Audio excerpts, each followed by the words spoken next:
Good morning, everyone. I'll get right into our operational update for today.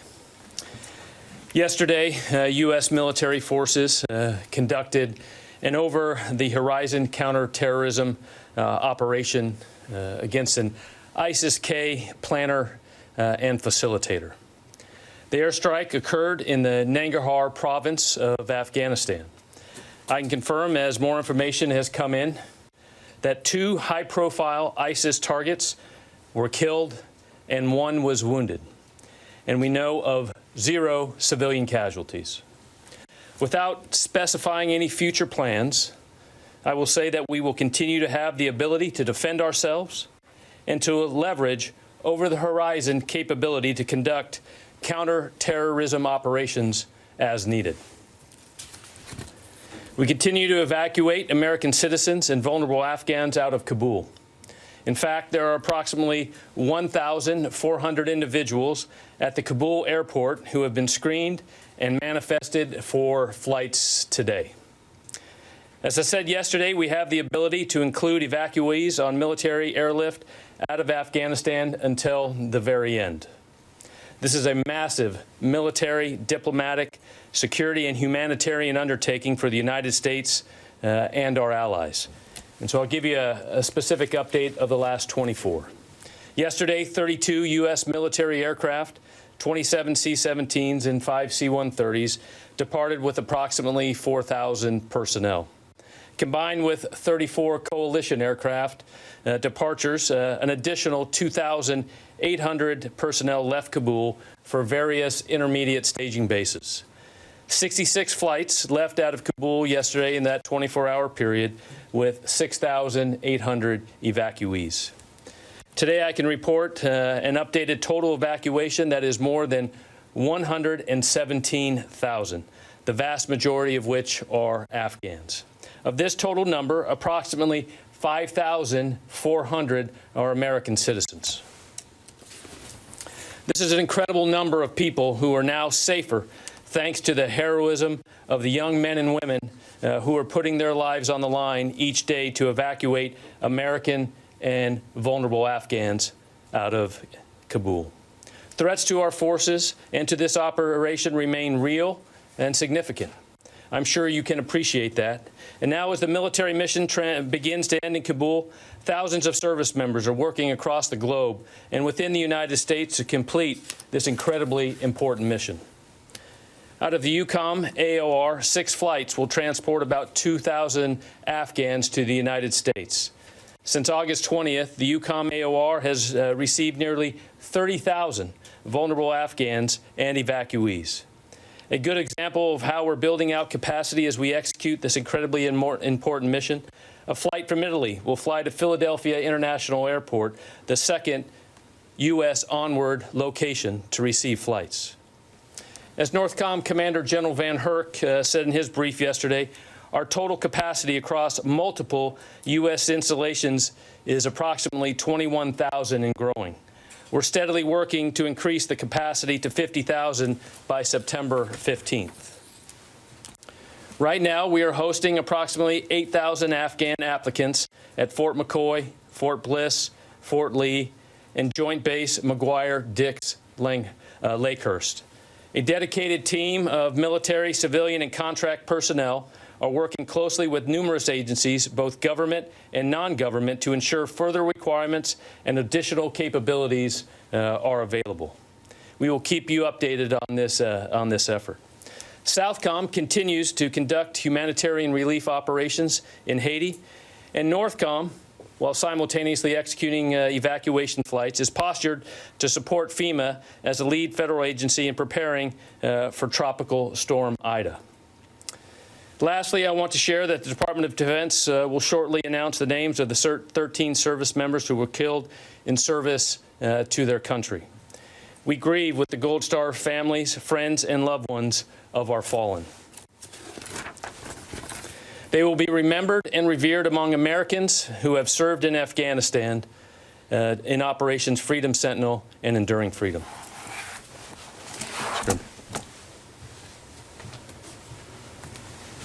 Okay, I don't have anything to add, so we'll go right to questions, Bob. Thank you, John. A couple questions on the strike last night in Afghanistan. General Taylor just said that 2 high-profile targets were killed and 1 wounded. The initial announcements, I think, said 1. Yep. This was all the same strike? Was it a single strike? And can you explain any more about whether these individuals were directly involved in the Thursday bombing at Kabul airport? So it was, without getting into too much tactical detail in terms of munitions used, I would tell you it was a single mission. And to get these targets, and as the assessments and information flowed over time, we were able to recognize that another was killed as well, and 1 wounded. So, I mean, battle damage assessment, as you know, sometimes takes time. Information comes in. As we have more clarity, we wanted to be transparent about that. But the planner, facilitator description, does that mean they were involved directly in the Kabul airport attack? They were ISIS-K planners and facilitators, and that's enough reason they're alone. I won't speak to the details of these individuals or what their specific roles might be. But as the general said, we have the ability and the means to carry out over-the-horizon counterterrorism capabilities, and we're going to defend ourselves. And I think I'll just leave it at that. Thank you. I'd like to ask you another question about the airport situation at the moment. Yeah. Is it true that only U.S. passport holders are being allowed onto the airport now through the gates? Any U.S. passport holder that wants to get in can get in, and we are still. If I'm wrong here, I don't think I'm wrong. Well, we are still processing and getting on planes SIV applicants as well as vulnerable Afghans. So they're being allowed onto the airport? That's right. As far as I know, yeah. Okay, thank you. I don't think that's changed. Idris? Hey, John, so can you give us the names of the 2 individuals killed in this strike? No, we're not going to release the names. Because we're just not going to release the names. And if I can just go back to Thursday's suicide bombing, there appear to be images and reports from the ground that some of the Afghan civilians killed may have been shot by the Marines at the gate. At this point in time, since we're 48 hours, do you have any evidence that the Marines or any of the U.S. troops may have shot injured or wounded? We don't. We can't confirm that, and we certainly are not in a position to deny it either. We are investigating this, and as we get more information that we can reliably communicate to you about this incident, we will. Yeah, Tara. The State Department issued another dire warning saying don't approach the gates. Did this airstrike have anything to do with that potential for future attack?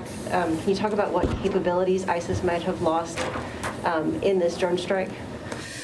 Well, a couple of things. I'll let the State Department speak for the advisory they sent out. That is not uncommon for them to do that, particularly in a country like Afghanistan, and they're constantly watching the threat environment, as are we, and they're doing a prudent, responsible thing to inform Americans there in Kabul about what's best for their own safety. But again, I think I'll let the State Department speak to the rationale there. Obviously, again, they're doing what they believe they need to do to keep people safe. I am not going to talk about specific capabilities ISIS may have lost in this strike. They lost a planner, and they lost a facilitator, and they've got 1 wounded.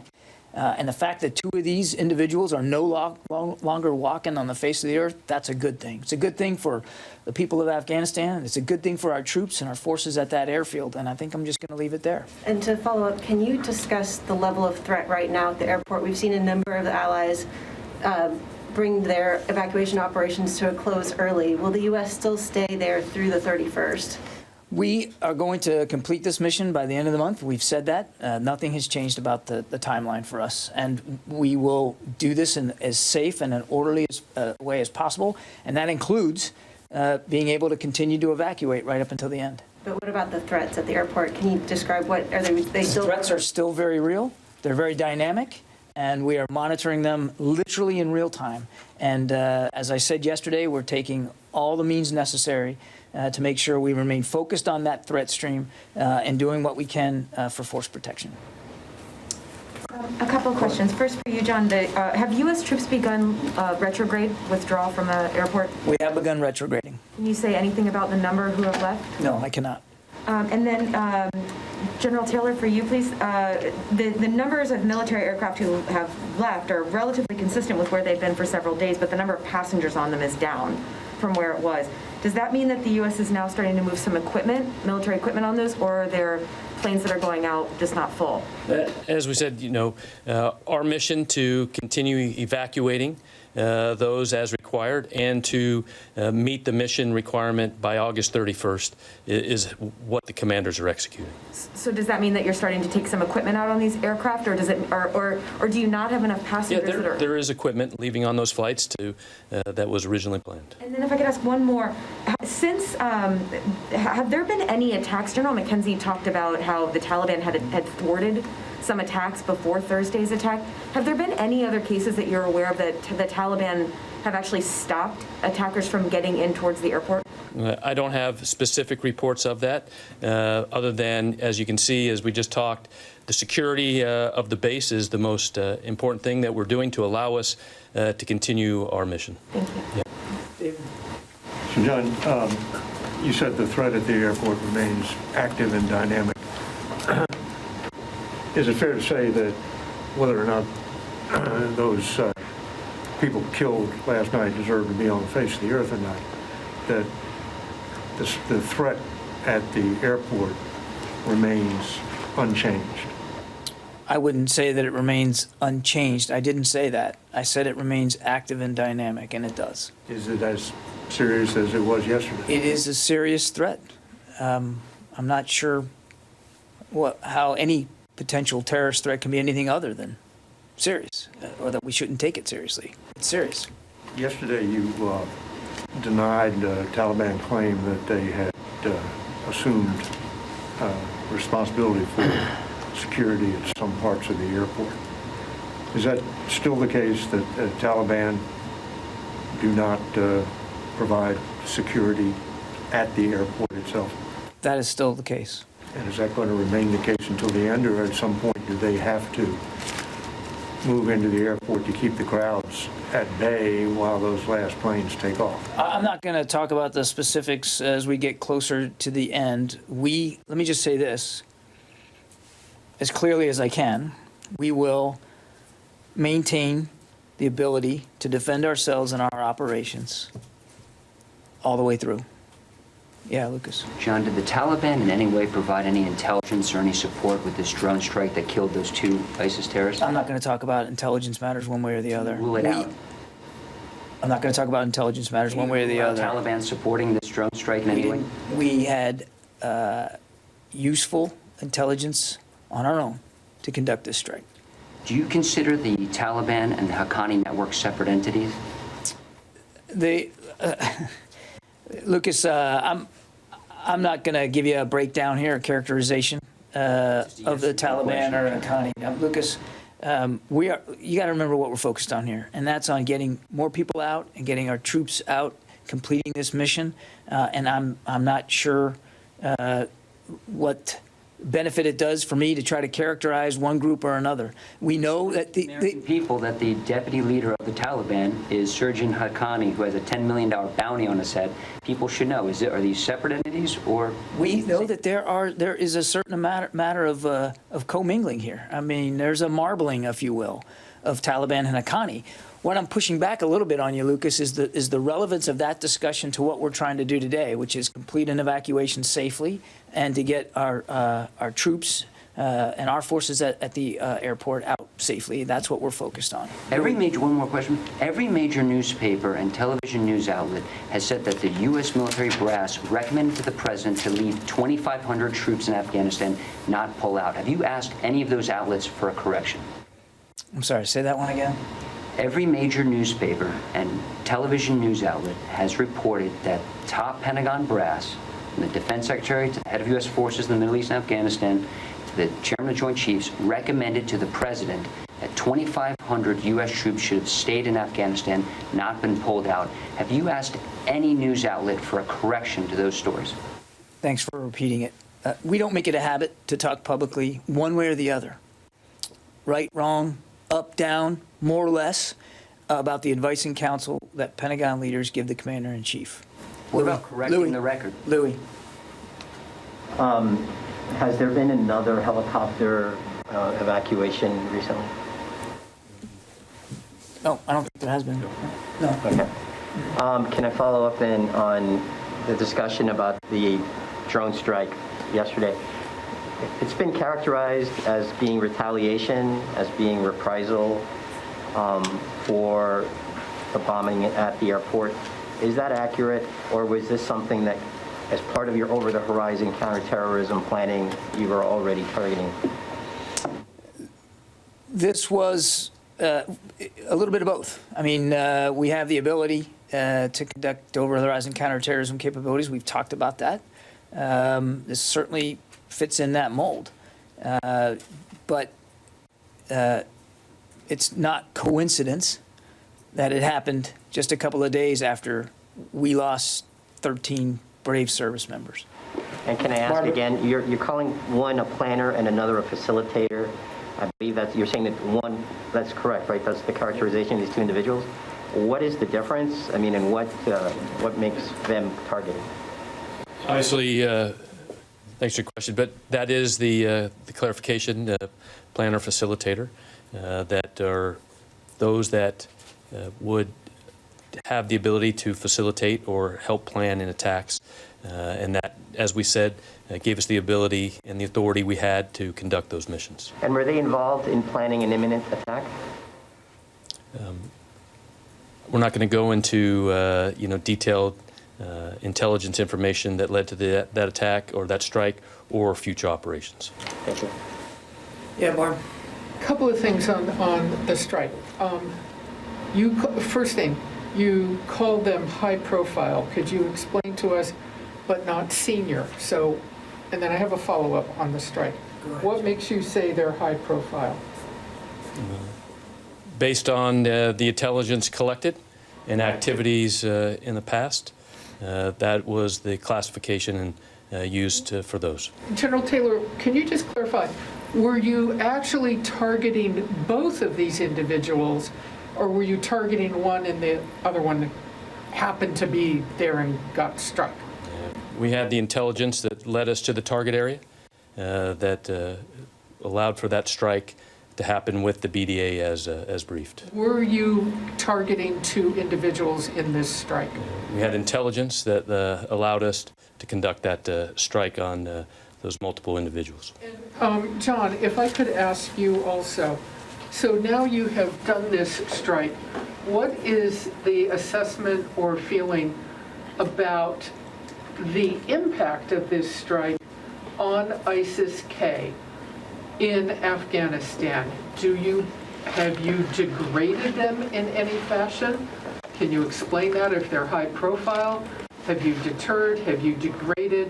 What is your conclusion about what the impact of this strike actually has been? They have two high profile planners, or one planner, one facilitator, that are no longer on their muster roll.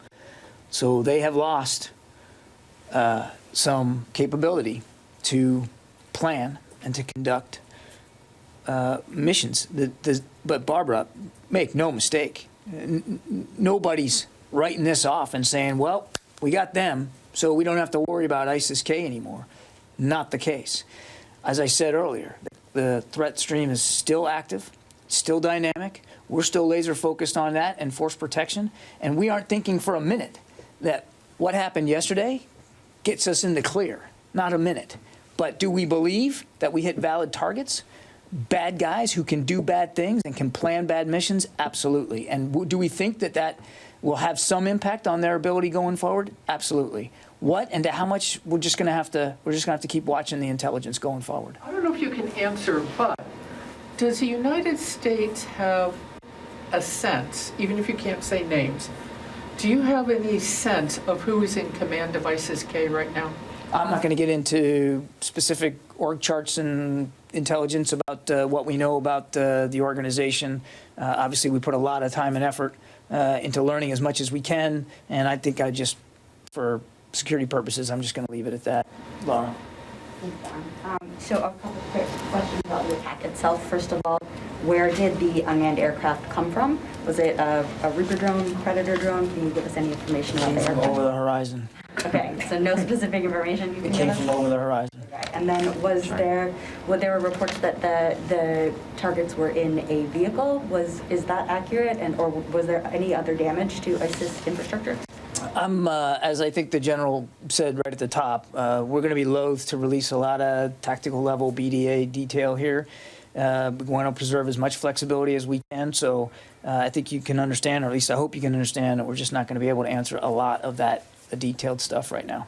And then just to follow up, what are you doing about the ISIS-K cells in Kabul itself? Because clearly these attacks are coming from Kabul. It's possible the terrorists have gone underground. Obviously, you can't target the city itself with airstrikes right now. Yeah, what I would tell you is we're watching the threat stream very carefully, Laura. Clearly, they have the ability to operate inside Kabul. We're mindful of that. And we're watching it as closely as we can. And we're obviously trying to make sure that we have available to us as much information and context as possible so as to prepare for any future attacks.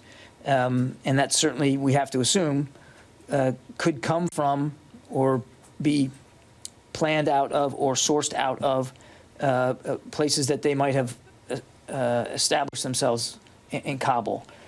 I think that's really as far as we're going to be able to go right now. Okay. And if I could ask the general a couple questions about the airport. When are we officially handing the airport over to the Taliban? Is the Taliban going to be running the airport? Are they going to be running it with the Qataris and the Turks, as I believe has been reported? We're going to continue to run the airport up until the end, and those details, as they continue to be worked out, will come forward. But right now, we will continue to run that airfield to make sure that we can execute our operations. And are some of the gates to the airport welded shut, as has been reported? There are gates that are closed, absolutely, right now. But as we said earlier, we do have gates that are continue to be open as we coordinate and still work with the Department of State to get people in for evacuation. Thank you. I have to go to the phones here. Yes, sir. Howard Altman. Hey, first of all, I want to express my condolences to the families of lost loved ones in Kabul. Despite this massive effort to evacuate folks, there were a number of organizations, including current and former military, that feel there's a level of frustration in not being able to get people out, and they're working in many ways. There's been many reports about that. My question is DOD cooperating with any of these organizations? Can you talk about that? And then what is your message to these organizations? Are they helping? Are they hindering? And given what you know about how this is unfolding, should they continue their operations? Well, it's certainly not for us to tell them to stop caring about individuals that they know that are in Afghanistan, Howard. We are, as you might imagine, we are working off many different streams of information about various vulnerable Afghan groups, not to mention applicants in the Special Immigrant Visa Program and, of course, American citizens. And I don't want to speak for the State Department, but the State Department has really been liaising with a lot of outside groups to help identify those who need to be evacuated. We are primarily responsible for helping provide that secure area at the airport for them to be able to get through the process and get through to properly manifest them and to get them on flights out of there. But look, I think a lot of us are getting emails and calls and texts from friends and colleagues. Many of them are veterans who are passing information to us to try to help get additional people out, and we're doing the best we can when we are contacted to get that information in the right stream to the right people on the ground there at the airport to continue to facilitate movement. And as the general said, we're going to try to facilitate movement of evacuees right up until the very end. Have these efforts helped, or are they adding to the confusion? And is DOD cooperate or help them in any way? Can you specify? I think certainly, Howard, to the degree that they have brought to light information that we can act upon to get additional people out, of course, that's been helpful. And we certainly share the concerns that these groups have for these individuals. We feel the same obligation that they do to it. So to the degree they've been able to help us latch on and identify, then yes, that's been helpful. Gordon?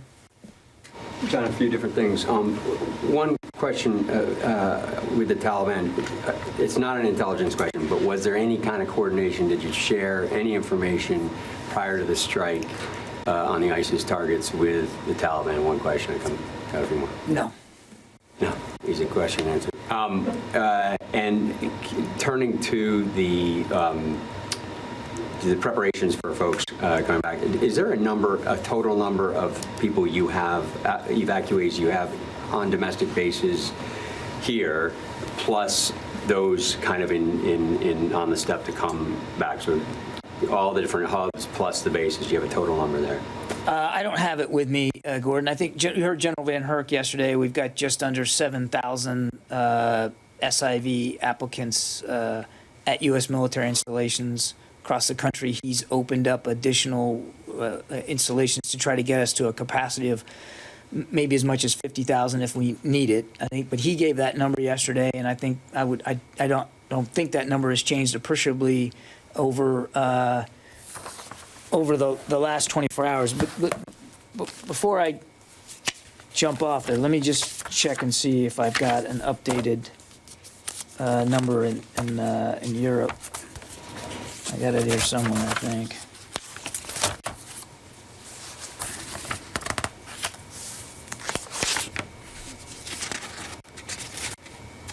No, I don't think I've got it across Europe. So we'll have to come back to you on that. And then two other quick ones. Do you expect troops to come into Dover as soon as today? What I can tell you is that the remains of the 13 individuals who were killed are on their way back to the United States, but I am not at liberty to give you a precise arrival. Okay, a final clarification. What struck in the target from last night was a planner and a facilitator, or they are both considered kind of both? I didn't quite understand. The capabilities of those struck and killed last night were a facilitator and planners. So yeah, we're not going to get into this one was this one was this. A capability kind of planners of facilitators and planners. Yeah. Were you aware of them before? Like I said, we're not going to discuss the intelligence that led up to, than it did with the intelligence that we had. Allowed us to conduct that strike. But you can't say if they were even individuals who were already on the U.S. radar as high-profile people. We had intelligence on the target set that led us as we continued to work up that to conduct that strike. Can I ask one more on the over-the-horizon efforts? This, if I'm not mistaken, we look back and the last time that we saw that the U.S. announced a counter-terrorist strike in Afghanistan was February of 2020. Are you aware of any other particularly specific, not against the Taliban, but specific CT strikes since February 2020 in Afghanistan? I don't have that information readily available. General, with all due respect, the reason you're getting questions about the intelligence is 2 days before Kabul fell, the intelligence did not show that the country was about to fall to the Taliban. That's why you're receiving questions about the intelligence of this target, just how serious these ISIS fighters were. No, I understand that. And well, Dan, and I understand that people. We're not going to go into the details of the intelligence that goes into that. Are they plotting an attack on U.S. troops at the Kabul airport in the next few days? The intelligence that we had was good enough. It allowed us to conduct that strike. And as Mr. Kirby said, we now have 2 members of ISIS-K that are no longer able to facilitate or plan attacks. Are they planning attacks on U.S. troops? I'm not going to go into that level. John, are you expecting the Secretary and the President to greet the caskets at Dover? I don't have any schedule announcements to make with respect to that. John, I'm a little unclear on what I think each of you said when you were talking about the presence of the Taliban at the airport. Are you saying that there are no Taliban on the airfield beginning to transition to control on either the civilian or military side? So this was some reporting yesterday that the Taliban were in control of the gates. And then there was reporting that we were shutting down all evacuation operations in the course of a day. And my point yesterday was those are not true. We're not shutting down evacuation operations. We're going to continue going to the end. We are still in charge of the airport, and we are still in charge of security at the airport.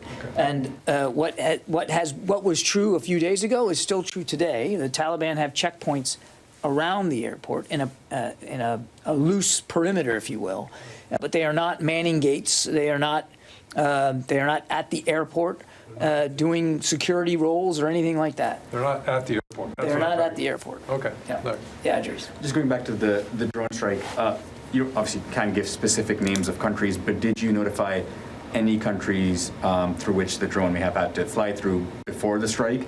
And which committees on the Hill did you notify prior to the strike, if at all? I don't.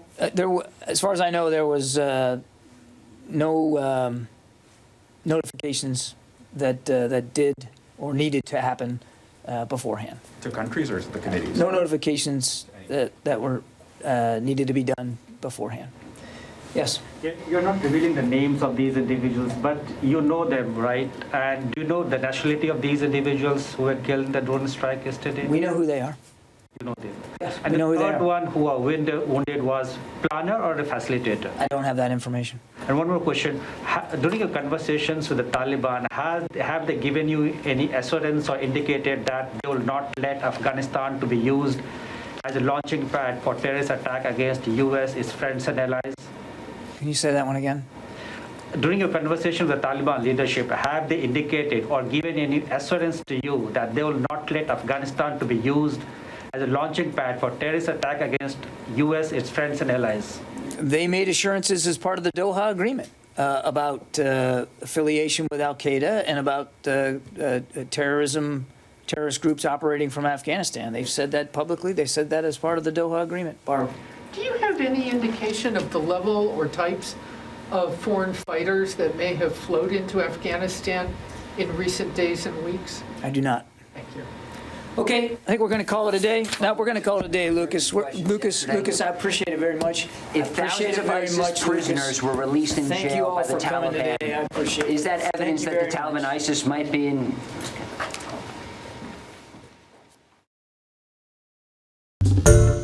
Hi everyone, George Stephanopoulos here. Thanks for checking out the ABC News YouTube channel. If you'd like to get more videos, show highlights, and watch live event coverage, click on the right over here to subscribe to our channel, and don't forget to download the ABC News app for breaking news alerts. Thanks for watching.